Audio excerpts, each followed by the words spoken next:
Chapter 7, Waiting Station, July 1975. What's going on? I asked Ma, rubbing my eyes. Why did you wake me up? I opened my eyes to see the sky is still dark, but Uncle Liang, his wife, Aunt Kang, and the cousins are all up. Besides me, Ju rolls up her thin blanket, folds her clothes, and puts them in her pillowcase.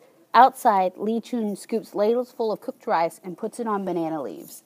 Kev pokes the crackling fire to cook the dried fish, while Kim fills up the petrol container with water. Quiet, we have to go. Ma puts her hand over my mouth. I don't want to go. I don't want to walk again. I want to go back to sleep. Though we have been living at Krangtrope for 2 months, my blistered feet have healed. The thought of more walking makes my ankles throb with pain. Quiet, Pa admonishes me. We don't want anyone to hear you crying. It's not safe for us to stay here anymore. We have to go, and we will ride on a truck to get there. Why do we have to go, Pa? It's no longer safe for us to stay here. Are we walking a long way? No. Your uncles talked the chief into arranging for us to be picked up by a Khmer Rouge truck. The truck will take us to Battambang. That is where your grandmother lives. But I do not want to move anymore, Pa. Pa has no words to soothe me. Biting back my tears, I put on my flip-flops and walk towards Kev's extended hand. Pa and Ma turn to Uncle Liang and thank him for letting us stay with them. Uncle Liang looks at her, face hanging, eyes blinking rapidly, and blesses Ma for a safe journey. The cousins stand outside the hut to see us off.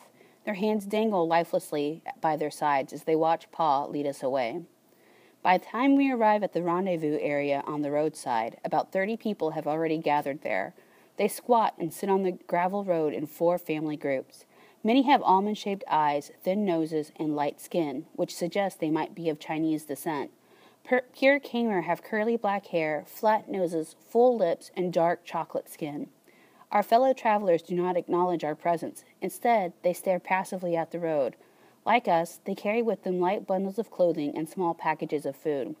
We sit on the gravel road next to them, but no words are exchanged. In the dark of night, we all wait for the truck. The world around us remains tranquil and asleep. All that can be heard is the chirping of crickets. The moments feel like forever. Then suddenly, the glaring headlights of the military truck appear and it stops in front of us. Pa transfers me from his warm arms onto the hard, cold bed of the truck. I do not want to let go of him. I do not want to ever leave his safe arms.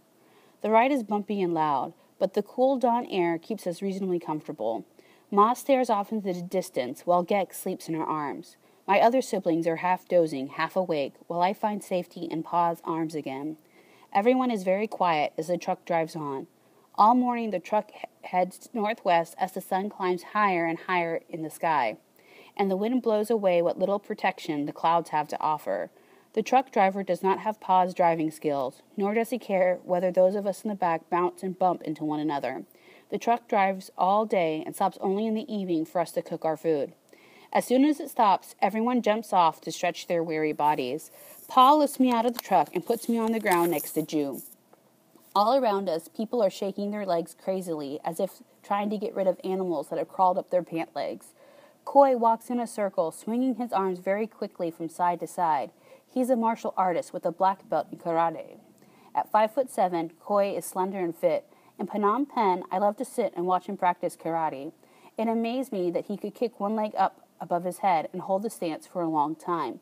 He could jump high into the air, do many fast kicks, and land safely on his feet, all in a few seconds while screaming funny sounds and contorting his face. It always made me laugh. Now he walks around faster and faster in a circle, and his arms are like propellers, about to carry him off like a helicopter. He is doing the same movements I've seen him do so many times before, but this time his face is not funny, and I am not laughing. After our short rest and meal, we get back on the truck and remain there all through the night.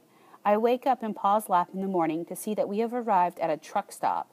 There are people everywhere. Some are cooking breakfast, others are just waking up, and many still sleep on the side of the road or in the grass. Sitting in the back of the truck, we dare not move until the soldiers instruct us to. We are in the Pursat province. You are to wait here until the base people come to take you away to live in their village, a soldier tells us, and walks away. Why did we have to leave last night? I asked Pa. Some of the new arrivals in Krangtrope are from Phnom Penh. Even though they are friends, it is dangerous to live there because they know who I am. Pa, they're our friends. They wouldn't tell on us and get us in trouble. Friendship does not matter. They may not have a choice. Pa is very solemn as he speaks to me, and I do not understand what he means, but decide not to pursue this line of questioning. Are we going to Battambang on these trucks? I ask quietly. No, this is not the route to Battambang. The soldiers have taken us to a different place. Can't we tell them we have to go to Battambang? That they have taken us to the wrong place? No, we cannot argue with them. We will go wherever they choose to take us. Pa sounds fatigued as he puts me on the ground. He tells Kim to look after me while he tries to find out when we will be leaving. As he walks away into the crowd of people, I watch until his figure disappears. Kim tells me that from now on I have to watch out for myself. Not only am I never to talk to anyone about our former lives, but I am never to trust anyone either. It is best if I just stop talking completely so I won't unintelligently disclose information about our family. To talk is to bring danger to the family. At 5 years old, I'm beginning to know what loneliness feels like, silent and alone, suspecting that everyone wants to hurt me. I'm going to go look around, I tell Kim, bored. Don't go far and don't talk to anyone. We might have to leave very soon, and I don't have to go looking for you. I want to obey my brother's warning not to go far, but I'm curious. When my family is looking elsewhere, I sneak away from under their watchful eyes to explore the waiting station.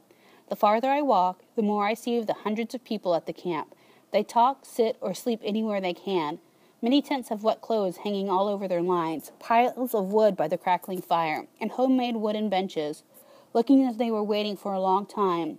Some lie so motionless, I wonder if they are alive.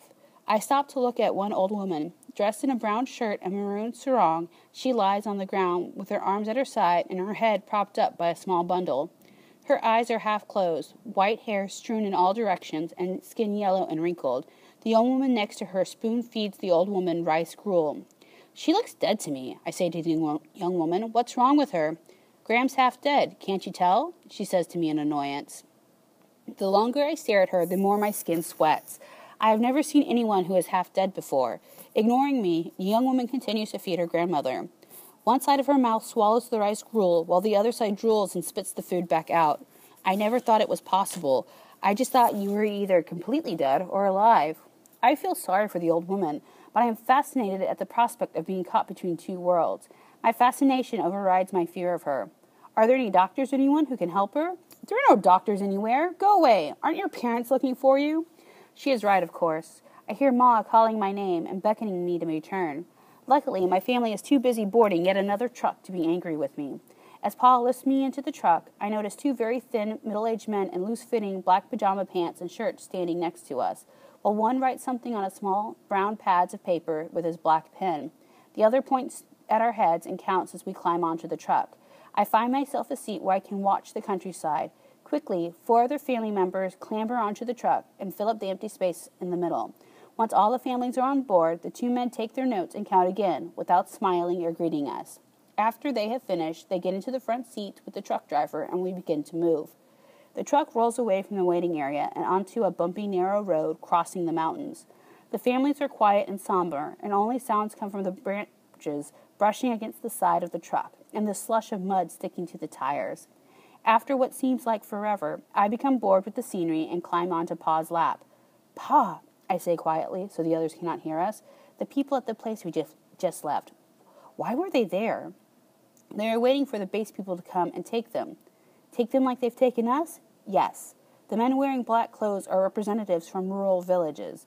At the waiting area, these representatives are given a list of names and people they are to take back to their villages, Pa says quietly.